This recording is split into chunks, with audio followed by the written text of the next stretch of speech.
Delphine Lingemann. Merci Madame la Présidente, Madame et Monsieur les rapporteurs, mes chers collègues. Je souhaite tout d'abord remercier les rapporteurs pour cette proposition de loi et la qualité de leurs travaux.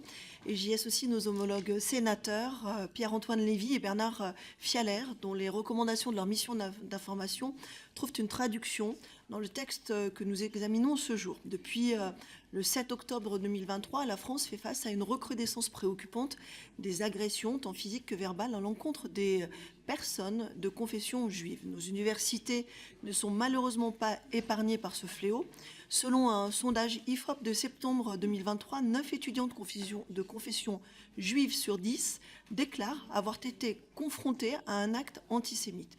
Et nous savons que ces chiffres sont probablement sous-estimés tant il est difficile de mesurer l'ampleur réelle de ces phénomènes. Ce constat est inacceptable. L'université doit rester un lieu d'apprentissage, de liberté d'expression et de débat, mais cette liberté ne saurait s'exercer sans respect de l'autre.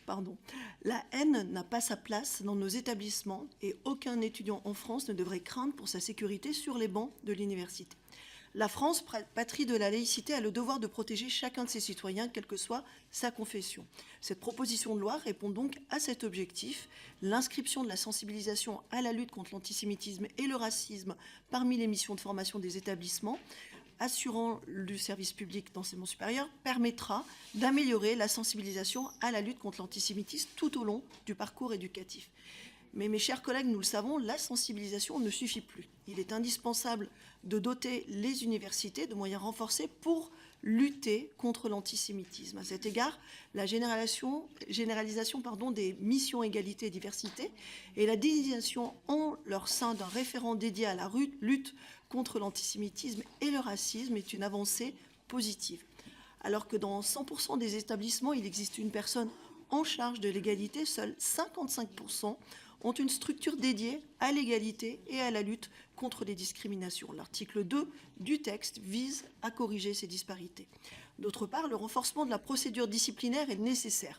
Comme l'a rappelé le nouveau directeur de Sciences Po, Louis Vassy, lors de son audition au Sénat en décembre dernier, les procédures disciplinaires restent trop longues et les actes antisémites sont encore trop rarement sanctionnés. Les dispositions de cette proposition de loi constituent en ce sens plusieurs avancées significatives que le groupe démocrate salue. Il s'agit ainsi d'ajouter expressément les actes d'antisémitisme et de racisme aux motifs permettant d'engager une procédure disciplinaire, ce qui n'est pas encore le cas actuellement dans le Code de l'éducation, de doter les présidents d'université de pouvoirs d'investigation ou encore de créer une section disciplinaire commune à plusieurs établissements d'une même région académique afin d'assurer un traitement plus serein des dossiers sensibles.